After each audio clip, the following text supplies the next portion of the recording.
Hello everyone, good morning. आप सभी लोगों का बहुत बहुत स्वागत है आज के इस हमारे सेशन में, जिसमें कि हम लोग टॉप 15 क्वेश्चंस को डिस्कस करेंगे। तो सभी लोग जल्दी से जुड़ जाइए दोस्तों। क्लास को एक बार शेयर कर दीजिए।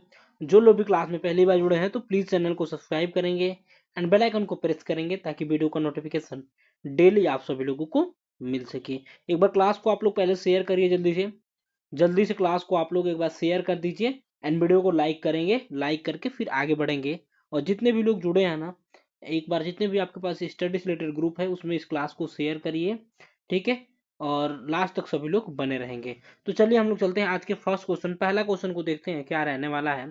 तो बताइए, प्रसव पीड़ा में प्रसव पीड़ा में पीड़ा का कारण निम्नलिखित सभी कारक है सिवाय यानी कि एक को छोड़ के। तो देखिए प्रसव पीड़ा क्या होता है, इसमें क्या बात हुआ है, प्रसव पीड़ा की बात हो रही है। तो देखिए प्रसव पीड़ा गर्भाशय के संकुचन की एक श्रृंखला है।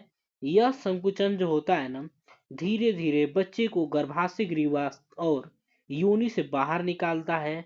प्रसव पीड़ा के दौरान गर्भाशय ग्रीवा धीरे धीरे खुलती है और बच्चा योनि में प्रवेश करता है। ये चीजें ध्यान रखना है। इसमें क्या होता है, शुरुआत में पीठ दर्द या माहवारी की ऐंठन की तरह महसूस होता है, ठीक है। और क्या होता है, नियत तारीख से 2 हफ्ते यानी कि जब से डेट है उससे 2 हफ्ते या उसके बाद हो सकता है क्या, प्रसव पीड़ा, ठीक है। तो ये चीजें ध्यान रखना है। तो इसका राइट आंसर क्या हो जाएगा, तो अप्रभावी सीडेशन हो जाएगा, ठीक है। अप्रभावी सीडेशन हो जाएगा, ध्यान रखिएगा। ऑप्शन बी राइट आंसर हो जाएगा। सीडेशन क्या होता है, तो अप्रभावी तो बिना प्रभाव का आप समझते ही हैं। सीडेशन क्या होता है, तो सामक कोई भी, ठीक है, प्रिस्क्रिप्शन दवा होती है एक प्रकार की सीडेशन, या जिसे सामक कह सकते हैं, ठीक है, सामक कह सकते हैं, ठीक है, सामक जो कि क्या है, ठीक है, जो आपके केंद्रीय तंत्रिका तंत्र को या मस्तिष्क और रीढ़ की हड्डी को गतिविधि करने में धीमा कर देती है या उसे दबा देगी, ठीक है। चलिए, और देखिए यहाँ पे आगे बढ़िए, हम लोग नेक्स्ट क्वेश्चन को देखेंगे, सेकंड नंबर, ठीक है। समझ में आ गया होगा। बताएंगे मनुष्य को रोटी चबाने पर मीठा क्यों लगता है। तो सेकंड का बताइए। ऑप्शन ए हो जाएगा कार्बोहाइड्रेट शक्कर में परिवर्तित हो जाती है, या ठीक है वसा शक्कर में बदल जाता है, प्रोटीन शक्कर में बदल जाता है, या इनमें से कोई नहीं। तो आप लोग पता है जितने भी लोग जुड़े हैं ना, एक बार क्लास को पहले सभी लोग मिलकर शेयर करिए एंड वीडियो को लाइक करिए। लाइक्स की संख्या कम होनी चाहिए, शेयर होनी चाहिए, ठीक है। सभी लोग शेयर करेंगे, ठीक है। और लास्ट तक सभी लोग बने रहेंगे। और जो लोग भी क्लास को बाद में देखते हैं ना, तो वीडियो को पॉज करके कमेंट बॉक्स में अपना आंसर किया करें, ठीक है। और डिटेल में जो भी आपको पता होता है वो चीज आप लोग लिखा करें, ठीक है, आपके लिए हेल्पफुल रहेगा उसमें। तो बताइए क्या हो जाएगा यहाँ पे, ठीक है। तो क्या होगा, सेकंड का क्या हो जाएगा, ऑप्शन हो जाएगा, यानी कि कार्बोहाइड्रेट, ठीक है, शक्कर में परिवर्तित हो जाए, यानी कि रोटी के चबाने से मीठा लगने की वजह क्या है, तो लार में मौजूद एंजाइम जो होता है रोटी में मौजूद स्टार्च को ग्लूकोज में बदल देगा, ठीक है। क्या करेगा, ग्लूकोज में बदलेगा। तो ग्लूकोज क्या होता है, मीठा होता है, इसीलिए रोटी मीठी लगने लगती है। क्या होता है, जो लार हमारा होता है ना, लार में एंजाइम जो मिलता है वो रोटी में जो, ठीक है, स्टार्च पाया जाता है उससे मिलके उसे ग्लूकोज में बदलेगा, तो ग्लूकोज मीठा ही लगता है। और ठीक है, रोटी में क्या होता है, तो स्टार्च होता है, ठीक है। क्या होगा, रोटी में होगा स्टार्च, ठीक है। और हमारे लार में क्या होता है, ठीक है, एंजाइम होता है। जब चबाया जाता है तो लार में मौजूद एंजाइम टाइलिन होता है। कौन सा एंजाइम, तो टाइलिन एंजाइम जो होता है ना, स्टार्च को मल्टोज में या ग्लूकोज में बदलेगा, ठीक है। ठीक है, मल्टोज जो है एक चीनी, ठीक है, चीनी है जो स्वाद में मीठा होता है, ठीक है। चलिए आगे बढ़िए, नेक्स्ट क्वेश्चन को देखिए। थर्ड नंबर बताइए क्या हो जाएगा, शरीर के लिए एंजाइम बहुत आवश्यक है क्योंकि। तो बताइए शरीर के लिए एंजाइम क्यों आवश्यक होता है, ठीक है, क्योंकि शरीर की रचनात्मक भाग होता है, ऊर्जा प्रदान करता है, या ठीक है जीव रासायनिक क्रियाओं यानी कि उत्प्रेरक यानी कि, ठीक है, क्रिस्टलिस्ट है, या तंत्रिका क्रियाओं का नियंत्रण करते हैं। तो क्या हो जाएगा यहाँ पे, शरीर के लिए एंजाइम क्यों जरूरी होता है, क्योंकि ये क्या करते हैं, शरीर में होने वाली रासायनिक प्रतिक्रियाओं को तेज करते हैं। क्या करेंगे, प्रतिक्रिया जो होती हैं, तो ऑप्शन सी यहाँ पे हो जाएगा, शरीर में होने वाली रासायनिक प्रतिक्रियाओं को तेज करने का कार्य करेंगे। ये प्रतिक्रियाएं जो होती है ना, ठीक है, ठीक है, ठीक है, प्रतिक्रिया जो होंगी, ठीक है, जीवन को बनाए रखने में मदद करेगी। एंजाइम हमारे शरीर की हर कोशिका में पाए जाते हैं, ठीक है। एंजाइम जो है पाचन में मदद करेगा, इससे पहले अभी मैंने बताया आप लोगों को ना, ठीक है। जो कि स्टार्च होता है ना, ठीक है, स्टार्च वो एंजाइम मिलके मीठा करेगा रोटी को, ठीक है। तो यहाँ पे देखिए ये भोजन को ऊर्जा में बदल देते हैं। एंजाइम रक्त के थक्के को जमने में मदद करेगा, रक्त का, ठीक है, रक्त के थक्के जमने में मदद करेगा। एंजाइम जो है मांसपेशियों को काम करने में मदद करता है, विषाक्त पदार्थों को निकालते हैं, एंजाइम जो है विषाक्त पदार्थों को निकालते हैं। एंजाइम क्या करते हैं, और ठीक है, बीमारियों के होने वाले कारणों में भी भूमिका निभाते हैं, ठीक है। तो ये सारी चीज ध्यान रखेंगे, सांस लेने में मदद करेगा, ठीक है। और एचआईवी वायरस जो होता है ना, ठीक है, एंजाइम क्या है, तो एचआईवी वायरस, एचआईवी वायरस का फुल फॉर्म सभी लोग कमेंट बॉक्स में लिखेंगे। सभी लोग का मैं कमेंट देखता हूँ लास्ट में जाके कि कितने लोग कमेंट किए हैं, ठीक है, तो ये देखना है, ठीक है। एंजाइम क्या होते हैं, प्रोटीन भी होते हैं, ये एचआईवी वायरस को फैलने से रोकता है। आगे बढ़िए, नेक्स्ट क्वेश्चन को देखिएगा। फोर्थ नंबर बताएंगे, मानव शरीर में कंठ को कहा जाता है, ठीक है, कंठ को क्या कहा जाएगा, ठीक है, अनुनाद तंतु कहा जाएगा, स्पंदनशील तंतु वॉइस बॉक्स कहा जाएगा, या थायरो रिटेनाइड कहा जाएगा। तो दोस्तों आप लोग जल्दी से एक बार क्लास को शेयर करेंगे एंड वीडियो को लाइक करिएगा। तो देखिए, ठीक है, फोरिक्स कह सकते हैं या इसे वॉइस बॉक्स कहते हैं, ध्यान रखिएगा, ठीक है। फोरिक्स और स्वर यंत्र को लोरिक्स कहा जाता है, ठीक है, ध्यान रखिए। कंठ को फोरिक्स कहेंगे और स्वर यंत्र को क्या कहा जाएगा, यहाँ पे तो लिक्स कहा जाएगा। यहाँ पे वॉइस बॉक्स हो जाएगा, ठीक है, यह गले का एक हिस्सा होता है। तो देखिए वॉइस बॉक्स जो होता है ना, गर्दन में स्थित एक अंग है जो कि श्वास नली और ग्रसनी के बीच होता है, यह श्वसन तंत्र का हिस्सा होता है, क्या वॉइस अंग, ठीक है। इसे स्वर यंत्र भी कहा जाता है, क्या कहा जाएगा, इसे स्वर यंत्र भी कहा जाता है। वॉइस बॉक्स देखिए कैसा होता है, तो ये ट्यूब के आकार का होता है और इसकी लंबाई करीब 2 इंच तक होती है। कितनी लंबाई होगा, तो 2 इंच हो जाएगा। ये चीजें ध्यान रखना है आप लोगों को। और वॉइस बॉक्स की बाहरी, ठीक है, उपस्थिति की दीवार गर्दन के सामने के हिस्से को बनाती है इसे, ठीक है। एडम्स के एप्पल, एडम्स के एप्पल मैंने क्लास में आप लोगों को करवाया था, ठीक है, तो वही चीज है आप लोगों का।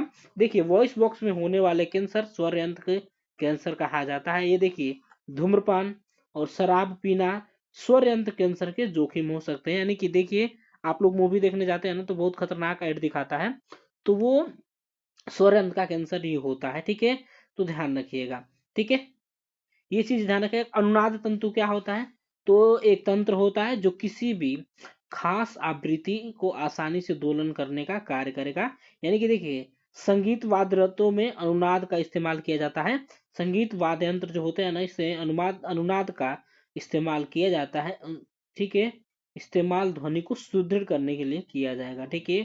शोर को कम करने के लिए हेल्मेटोहोजन अनुनाद का इस्तेमाल किया जाता है। एंड देखिए, ठीक है, अनुनाद के बारे में हम लोग देख लिए।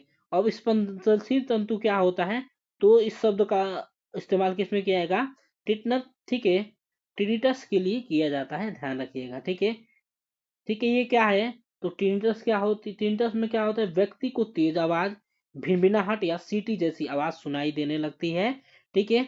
क्या होता है, तो इसमें क्या होगा, तो सीटी जैसी आवाज किसी को सुनाई देगी, भिनभिनाहट की, मक्खियों की आवाज सुनाई देगी, ठीक है। इसमें अलग अलग वजहों से इमेजिंग तकनीकें भी होती हैं। आप लोग सोचने लगते हैं इसमें कि कुछ ना कुछ तो है, मधुमक्खियां चल रही हैं या कुछ ना कुछ है, ठीक है। चलिए आगे बढ़िए, नेक्स्ट क्वेश्चन को देखिए।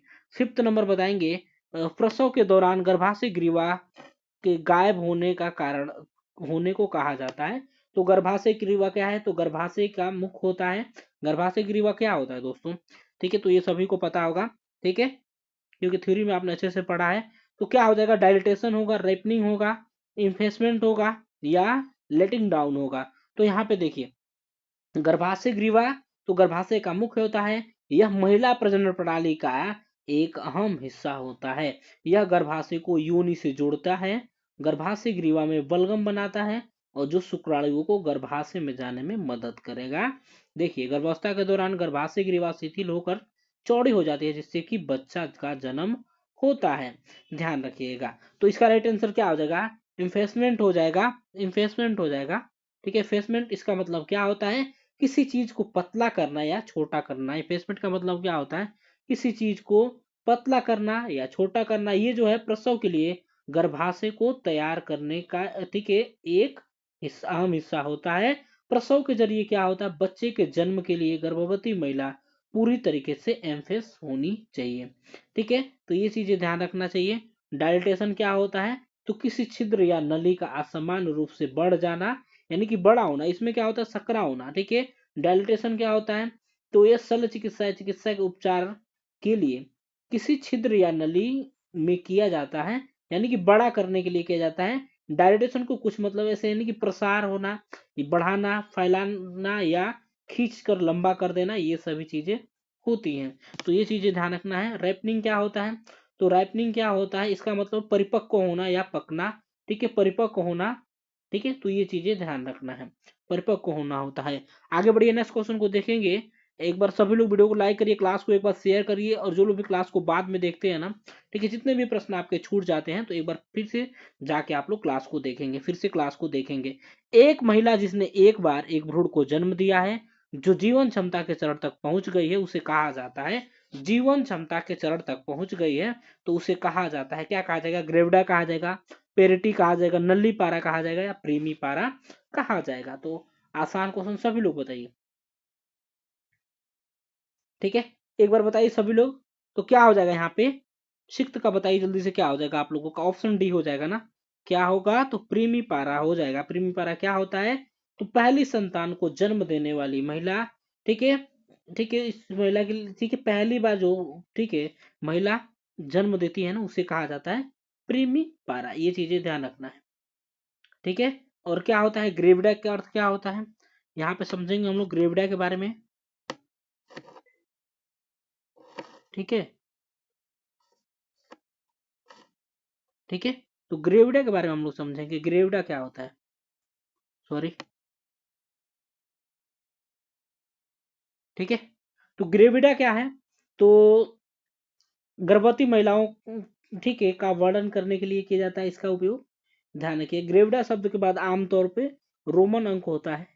यह अंक बताता है कि महिला कितनी बार गर्भवती हुई हो। ठीक है, कितनी बार गर्भवती हुई है।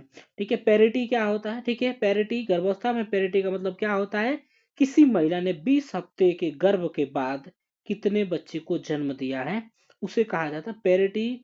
को समता भी कहा जाता है, क्या कहा जाता है, समता भी कहा जाता है। पेरिटी में जीवित और मृत दोनों को गिना जाता है। पेरिटी में क्या, तो नल्लीपारा क्या होता है, नल्लीपारा बताइए, वह महिला जिसने बच्चे को जन्म नहीं दिया है, कभी भी बच्चे को नहीं जन्म दिया, उसे नल्लीपारा कहा जाता है। आगे बढ़िए, 7 नंबर को देखेंगे, लोकिया रुब्रा का रंग बताएंगे। आसान क्वेश्चन है, लोकिया रुब्रा का रंग कैसा होता है, तो देखिए, ठीक है, क्या है, तो लोकिया क्या होता है, तो प्रसव के बाद होने वाला योनि स्राव होता है।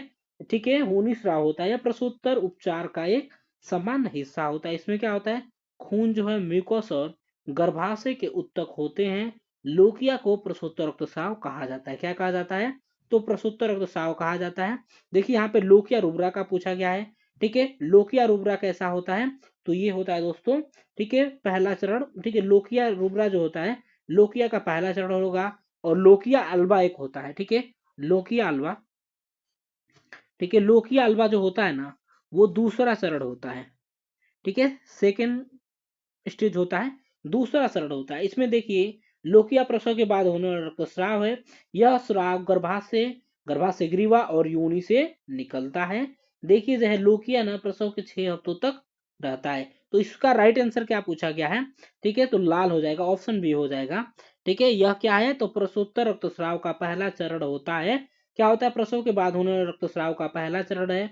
यह चमकीले लाल रंग का होता है। आमतौर पे जन्म के बाद 3 से 4 दिनों तक लोकिया रुब्रा जो है ठीक है, मासिक धर्म जैसे दिख सकता है। ठीक है, चलिए, तो ये चीजें आप लोगों को हो गया। लोकिया रुब्रा के दौरान क्या होता है, पेट और श्रोणि में ऐठन भी होता है। लोकिया रुब्रा के बाद लोकिया सिरोसा और लोकिया अल्वा चरण आते हैं। क्या आते हैं, तो लोकिया सिरोसा और लोकिया चरण आते हैं।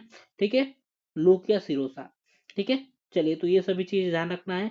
और लोकिया में क्या होता है, तो रक्त श्लेष्मा, गर्भाशय उत्तक, अल्वोदक और गर्भनाल के अवशेष होते हैं।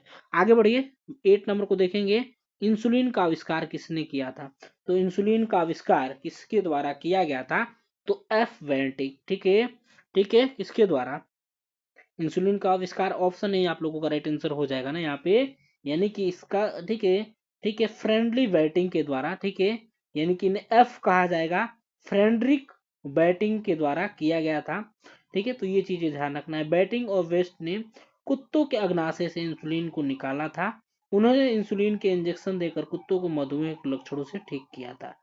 ठीक है, बैटिंग यानी कि विलियम बेंटिंग जो सॉरी फ्रेडरिक बैंकिंग है, एफ बेंटिंग है, और उनके साथ वेस्ट ने भी किया था 14 नवंबर 2021 को दुनिया को इंसुलिन की खोज की घोषणा किया था। कब किया था इन्होंने? तो 14 नवंबर ठीक है 1921 को दोस्तों। तो ये चीजें ध्यान रखना है। ठीक है, ये चीजें ध्यान रखना है। इंसुलिन क्या है? पहला पेप्टाइड हार्मोन था जिसकी खोज हुई थी। आगे बढ़िए, 9th नंबर को देखेंगे। यदि शिशु के प्रसव के 30 मिनट के भीतर नाल को प्रस्तुत नहीं किया जाता है तो उसे क्या कहा जाएगा? नाल को प्रस्तुत नहीं किया जाएगा तो उसे क्या कहेंगे? प्लेसेंट्रा प्रीविया। ठीक है, पोस्टपार्टम हेमरेज यानी कि पीपीएच। ठीक है, या तो इसे तो प्रसूतर रक्तस्राव कहेंगे। ठीक है, रिटर्न प्लेसेंटा कहेंगे, या प्लेसेंट्री इस्कीमिया। तो यहाँ पे क्या हो जाएगा? तो रिटेंड प्लेसेंटा क्या होता है? यह तब होता है जब बच्चे के जन्म के बाद प्लेसेंटा पूरी तरह से गर्भाशय से अलग नहीं होता है। क्या होता है? तो यह गर्भाशय से पूरी तरह से अलग नहीं होता है। और प्लेसेंटा को कौन निकालेगा? तो डॉक्टर निकालेगा।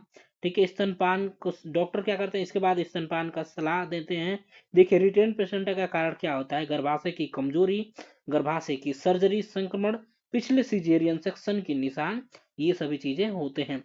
यहाँ पे प्लेसेंटा प्रीविया की बात हुआ है।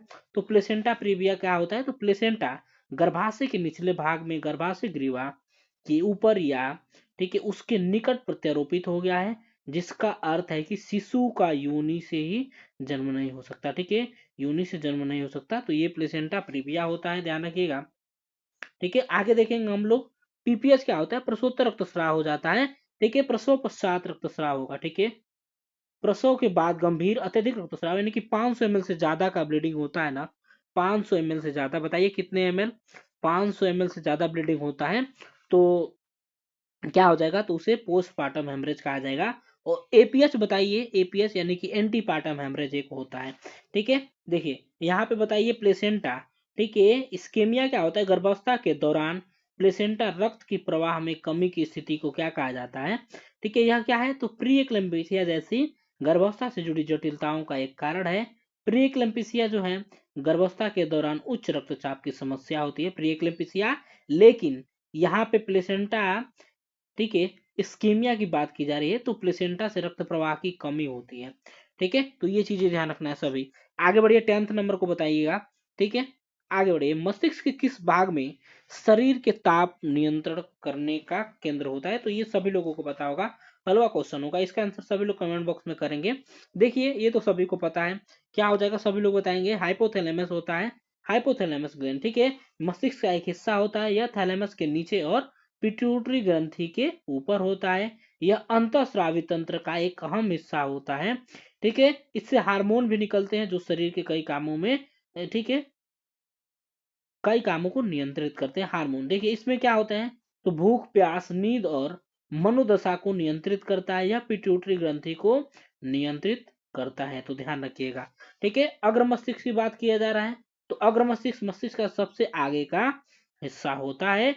यह घ्राण पिंड, सेरेब्रम, थैलेमस और ठीक है हाइपोथैलेमस जैसे कई भाग होते हैं इसमें, तो ये चीजें ध्यान रखेगा। अग्र मस्तिष्क से जुड़े ठीक है ये क्या करता है? तो सोचना, समझना, भाषा का उत्पादन और समझना, स्मृति, याद करना, तर्क देखना, सुनना, प्यास, भूख, तापमान, थकान और मनो ठीक है भावनाओं की अभिव्यक्ति है ये। तो ये सभी चीजें ध्यान रखना है। ठीक है, अगर मस्तिष्क के बारे में, अनुमस्तिष्क के बारे में देखेंगे। ठीक है, मस्तिष्क का एक अहम हिस्सा होता है, इसे सेरिबेलम भी कहा जाता है। यह पश्च मस्तिष्क का हिस्सा होता है, ध्यान रखिएगा। ठीक है, अनुमस्तिष्क में ठीक है ऐच्छिक पेशिया का नियंत्रण करता है, शरीर के संतुलन और आसन को बनाए रखता है। संतुलित करेगा यानी कि मैं बैठूंगा किस आसन में, उसको बनाए रखेगा, और संतुलित बनाए रखेगा कि मैं गिरूं नहीं। ठीक है, ये चीजें ध्यान रखना है। इसमें क्या होता है? चिंता, स्मृति और ज्ञान का नियंत्रण होता है। देखिए प्रमस्तिष्क क्या है? तो प्रमस्तिष्क की बातें करेंगे हम लोग, प्रमस्तिष्क के बारे में देखेंगे। तो प्रमस्तिष्क जो है ना आपका, ठीक है देखिए, तो प्रमस्तिष्क जो है ठीक है मस्तिष्क का सबसे बड़ा हिस्सा होता है। यह मानव शरीर की कई गतिविधियों और महत्वपूर्ण प्रणालियों के लिए जिम्मेदार होता है। ठीक है, तो इसे सेरिब्रम भी कहा जाता है, सेरिब्रम भी कहा जाता है मस्तिष्क को। देखिए आगे बढ़िए, नेक्स्ट क्वेश्चन को देखिए। 11 नंबर बताएंगे एंटी वेरी वेरी फैक्टर कहलाता है। तो एंटी वेरी वेरी फैक्टर जो है कहलाता है, तो सभी लोग यहाँ पे जल्दी से बताइए कौन कहलाता है। Vitamin B2, vitamin B3, vitamin B1, ठीक है, या विटामिन B4। तो विटामिन B2 B1 क्या होता है, तो हो जाएगा आप लोगों का यहाँ पे राइट आंसर ऑप्शन सी, यानी कि विटामिन B1 जिसे थायमीन कहते हैं। ठीक है, क्या थायमीन, ठीक है, क्या है विटामिन B1 का रासायनिक नाम होता है, जो कि एंटी वेरी वेरी फैक्टर होता है। देखिए विटामिन B3 क्या होता है, तो नियासिन होता है, विटामिन B3 नियासिन होता है। ठीक है, विटामिन B2 की कमी से क्या होता है, तो इसमें मुंह और कान और होठों पे दर्द, दरारें हो जाती है, सिर में पट्टीदार, ठीक है, पैच बन जाते हैं, और मुंह जीभ, ठीक है, मैजेंटा रंग के हो जाते हैं। देखिए नियासिन की कमी से क्या होता है, तो पेलेग्रा होता है, पेलेग्रा होता है ना, नियासिन की कमी से पेलेग्रा होगा। और विटामिन B2 यानी कि राइबोफ्लोविन हो जाएगा, यहाँ पे ध्यान रखिएगा। विटामिन B4 क्या होता है, इसका नाम सभी लोग बताएंगे, तो यह इसे क्या कहेंगे, एडेनिन, ठीक है, एडेनिन हो जाएगा, एडेनिन के नाम से जाना जाता है। यह विटामिन का एक हिस्सा है, यह ऊर्जा उत्पादन में मदद करता है और प्रतिरक्षा प्रणाली को मजबूत बनाने का कार्य करेगा।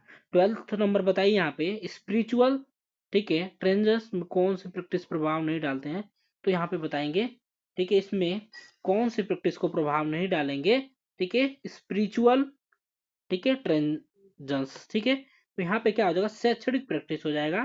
तो शैक्षणिक प्रैक्टिस का मतलब क्या होता है, शिक्षण के क्षेत्र में होने वाले अभ्यास गतिविधि और नीतियों को कहा जाता है, और इसका उद्देश्य क्या होता है, तो शरीर की गुणवत्ता को बेहतर बनाना, छात्रों के नतीजों को बेहतर बनाने का कार्य होता है।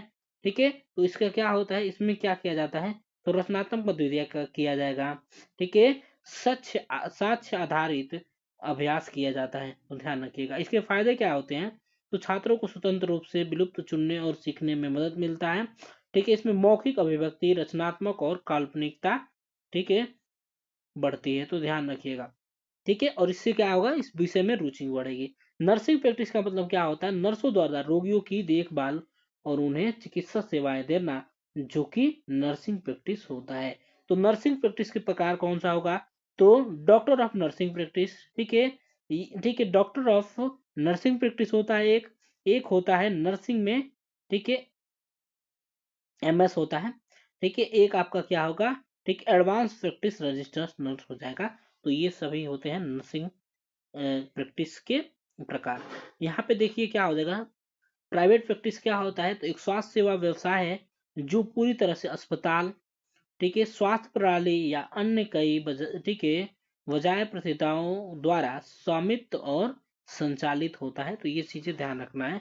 सामाजिक प्रैक्टिस क्या होता है, तो इसका मतलब क्या होता है, सामाजिक प्रैक्टिस सामाजिक प्रथाओं के नतीजे के रूप में ऊर्जा का इस्तेमाल करना होता है। इसमें सामाजिक कार्य का अभ्यास किया जाएगा, सामाजिक नीति का विकास किया जाएगा, सामाजिक प्रशासन इसमें होता है। ठीक है, ध्यान रखिएगा। और इसका मकसद क्या होता है, समाज में सुधार लाना, इसका मकसद होता है सामाजिक प्रैक्टिस का। चलिए 13 का बताइए, प्रयोगशाला में उसी के प्रयोगात्मक मनोविज्ञान पहली बार किस देश में शुरू हुआ था। तो प्रयोगात्मक मनोविज्ञान की शुरुआत सबसे पहले कहाँ पे हुआ था, आप लोग बताइए।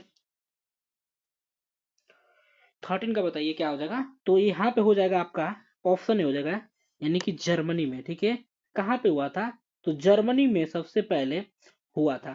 ठीक है, कब हुआ था, तो 1879 में। ठीक है, कब हुआ था, तो जर्मनी में हुआ था 1879 में।